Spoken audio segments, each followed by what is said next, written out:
SC/BC समुदाय के समाज के साथ इंसाफ करो। SC/BC समुदाय के साथ इंसाफ करो।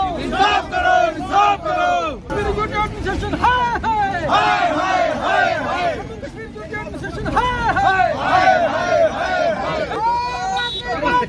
जिंदाबाद जिंदाबाद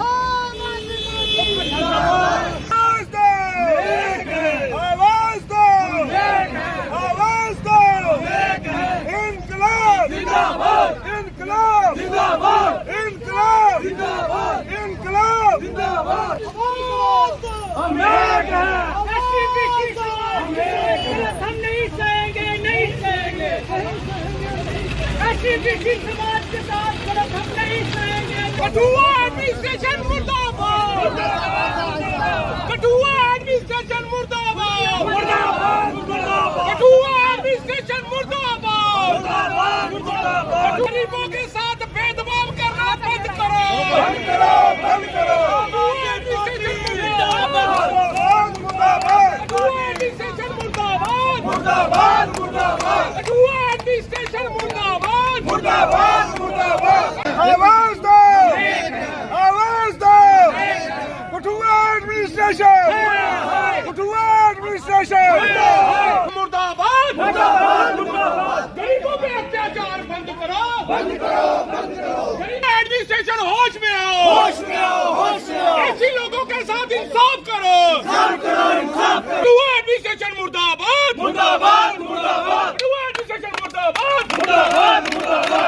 आज का जो प्रोटेस्ट है वो दो मेन मुद्दों पे रखा गया है। नंबर एक, श्री भूपिंदर कुमार भोला जी, श्री भूपिंदर कुमार भोला कुमार जो कि national commission for scheduled caste की जो मेंबर हैं, डॉक्टर अंजू बालाजी उनके प्राइवेट असिस्टेंट हैं, उनकी हैरेसमेंट, उस पीए की हैरेसमेंट के अगेंस्ट ये प्रोटेस्ट है। और दूसरा जो है श्रीमती सुनिंदर कौर जो तहसीलदार हेडक्वार्टर कठुआ हैं, उनकी अभद्र व्यवहार के लिए ये प्रोटेस्ट रखा गया है। अब मैं आपके समक्ष कुछ तथ्य रखना चाहूंगी।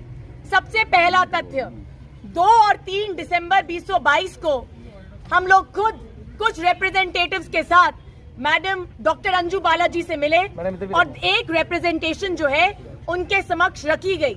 वो रिप्रेजेंटेशन चकजगनी गांव और दियानी गांव की लैंड इंक्रोचमेंट जो कि एक्सप्रेसवे बन रहा है, कॉम्पनसेशन और उसी के साथ साथ जंक्शन को लेकर थी। उसी के साथ मैंने मैडम को जब ये रिप्रेजेंटेशन सौंपी तो उन्होंने मुझे एक और आदमी जिसका नाम है बोधराज जी जिनका 21 साल का जो बेटा है उसने सुसाइड कमिट कर लिया था। मैडम चाहती थी, मैंने मैडम से रिक्वेस्ट किया कि मैम इस मसले में भी देखें आप। उन्होंने कहा आप एसएसपी से रिपोर्ट लें और जैसे ही रिपोर्ट मिल जाती है आप मुझे वो रिपोर्ट दिल्ली भेजें। अब दूसरा तथ्य, चक जंगी का जो रिप्रेजेंटेशन था उसमें आज तक हमें सिर्फ 2 लेटर्स आई, उसके अलावा कोई भी रिपोर्ट नहीं मिली। ये वो रिप्रेजेंटेशन है। इस रिप्रेजेंटेशन को चीफ सेक्रेटरी को मैडम ने भेजा था मगर आज तक फाइनल रिपोर्ट हम तक नहीं आई। उसके बाद हमने दूसरा जो रिप्रेजेंटेशन भेजा 19 जनवरी को, वो था श्री बोधराज जी के बेटे के बारे में जिसकी मृत्यु हो चुकी है, ये भी अनुसूचित जाति के हैं। तीसरा रिप्रेजेंटेशन जो 19 जनवरी को भेजा गया वो भेजा गया था त्रिंडिया गांव के लोगों के लिए और जो चौथा रिप्रेजेंटेशन भेजा गया था वो भेजा गया था मंडला गांव के बारे में। मंडला गांव का एक अनुसूचित जाति का लड़का है जिसका नाम है राजेंद्र कुमार। ये बंदा 9 साल से अपनी कॉम्पनसेशन के लिए तड़प रहा है। हमने 19 दिसंबर 2022 से लेके पूरे अप्रैल तक भोला कुमार जी को अत्यंत फोन करे, उनको व्हाट्सएप मैसेजेस करे, उनके लैंडलाइन पे कमीशन के ऑफिस में मेन दिल्ली में फोन करे, मगर किसी ने हमें जवाब नहीं दिया। जब जब भोला कुमार जी को पूछा जाता था कि आप रिप्रेजेंटेशन का जवाब क्यों नहीं देते, तब तक वो मेरी किसी भी बात का जवाब नहीं देते। अल्टीमेटली 2 अप्रैल 2023 को मुझे पता चला कि मैडम अपने पीएजी के साथ कठुआ आ रही हैं। तकरीबन जब मैंने भोला कुमार जी को हम सब ने फोन किए तो भूपिंदर कुमार जी जो उनके पीए हैं उन्होंने मुझे बोला 12 बजे फोन करिए। 1 बजे फोन करिए, 2 बजे फोन करिए, 3 बजे, और ये तांता रात के 8 बजे तक चलता रहा। 8 बजे जब मैंने उन पीए साहब को फोन किया और उनसे पूछा कि मुझे अपॉइंटमेंट क्यों नहीं मिलेगी, तब उन्होंने मुझे कहा कि मैं आपकी नौकरी नहीं करता और अल्टीमेटली आपको अपॉइंटमेंट नहीं मिलेगी। किसी तरह से 3 अप्रैल को हम मैडम अंजू जी से मिले, जितने भी अग्रीव लोग थे उनके साथ। उस कमरे में डॉक्टर अंजू बालाजी बैठी थी, उनके साथ जो थे 2 उनके पीए बैठे थे, तहसीलदार कठुआ हेडक्वार्टर्स बैठी थी, और साथ ही साथ में केएस अफसर, विशिष्ट अफसर जम्मू से बैठी थी मैडम सीमा जी। जब मैंने बोला, मैडम के सामने बोला कि आप भोला कुमार जी से पूछिए कि रिप्रेजेंटेशन का जवाब वो क्यों नहीं देते हमें, तो भोला कुमार जी ने 3 तथ्य हमारे सामने रखे। पहला, वो कहते हैं एडवोकेट्स जो हैं वो एनसीएससी में रिप्रेजेंटेशन नहीं लिख सकते। दूसरा पॉइंट जो उन्होंने कहा, वो कहा कि मैं खुद अनुसूचित जाति की नहीं हूं, इसीलिए एनसीएससी में मैं खुद अपनी रिप्रेजेंटेशन नहीं लिख सकती। तीसरा, उन्होंने कहा आप सियासत करना चाहती हैं। मैंने बड़ी विनम्रता के साथ भोला कुमार जी को ये कहा कि आप हमें रिप्लाई भेज दीजिए, एक रिप्लाई दे दीजिए जिसमें स्पेसिफाई लिखा हो कि क्या मसला है। अल्टीमेटली ऐसा कुछ नहीं हुआ। वहां पे तहसीलदार जी भी बैठी थी और उन्होंने बार बार हमारे मसले में अपनी टांग अड़ाई। जब उनसे कहा गया कि यह आपका जुरिस्डिक्शन नहीं बनता, तो उन्होंने अभद्र भाषा का इस्तेमाल किया। हम उसकी कड़ी आलोचना करते हैं।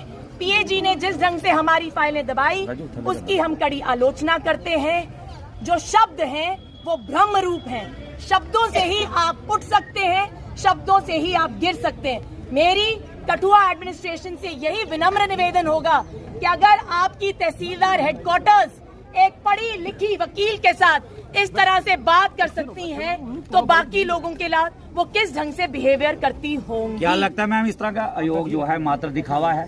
क्या लगता है? देखिए, हमारा 2 ही विनम्र निवेदन है। पहली बात हम ये है कि हम बिल्कुल ये नहीं चाहते, मैं कोई अपॉलॉजी नहीं चाहती तहसीलदार हेडक्वार्टर से, कोई भी अपॉलॉजी नहीं चाहती, मगर एडमिनिस्ट्रेशन को ये देखना चाहिए वो जहां भी जाएं, जहां पे भी रहें, वो लोगों से अच्छे ढंग से व्यवहार करें। ब्यूरोक्रेसी जब अपनी अकाउंटेबिलिटी से हटके लोगों का काम नहीं कर रहे, जब लोकतंत्र की व्यवस्था नहीं है, तो जो ब्यूरोक्रेसी जो है बेलगाम होके लोगों के जो अधिकारों का हनन करती है। और सबसे बड़ी बात जो है कि आज जैसे एक महिला हमारी जो नेत्री हैं और जो एडवोकेट भी हैं, अप्पू सिंह जी, वे एक दबे कुचले समाज की रिप्रेजेंटेशन कर रही थी कि इशू को लेके, बट जहां तक एडमिनिस्ट्रेशन का सवाल है, इनके ऊपर कोई लगाम नहीं है। तो इसी तरीके से जो अब्यूजिव लैंग्वेज का इस्तेमाल करते हैं, और जब एक एडवोकेट के साथ, एक एलीट क्लास के साथ इस तरीके का जो व्यवहार करते हैं, तो आप समझ लीजिएगा कि यहाँ पे आम जनता को किस तरीके से इनकी चक्की में पीसना पड़ रहा होगा। तो आज हमारा जो प्रोटेस्ट का जो मेन मकसद था, वो मेन मकसद ये था कि इस बेलगाम एडमिनिस्ट्रेशन को जगाना कि लोकतंत्र सिर्फ चुने हुए रिप्रेजेंटेटिव से नहीं है। जो लोकतंत्र है लोगों की आवाज से, जो लोगों की आवाज बुलंद रहेगी जब तक लोकतांत्रिक अधिकारों का, जनता के लोकतांत्रिक अधिकारों का इस तरीके से ब्यूरोक्रेसी हनन करती रहेगी। आज आपने देखा आम आदमी पार्टी के सभी नेतागण यहाँ पे पहुंचे हैं और इस चीज की हम वकील के नाते कड़ी निंदा करते हैं कि SC/BC समाज के साथ किस तरह एडमिनिस्ट्रेशन का व्यवहार है। एक एडवोकेट, एक सीनियर एडवोकेट, पढ़ी लिखी एडवोकेट और हमारी आम आदमी पार्टी की प्रवक्ता जब उनके ऑफिस में गई, उनके साथ दुर्व्यवहार हो सकता है, तो आप सोचिए कि एक आम आदमी के साथ क्या दुर्व्यवहार करते होंगे ये एडमिनिस्ट्रेशन। तो एडमिनिस्ट्रेशन को ये सोचना पड़ेगा और समझना पड़ेगा। जब तक आम आदमी पार्टी यहाँ पे बैठी हुई है, आप किसी भी SC/BC समाज हो या कोई भी हमारे समाज का एक शख्स हो, आम आदमी, उसके साथ दुर्व्यवहार ना हम सहेंगे, ना हम करने देंगे।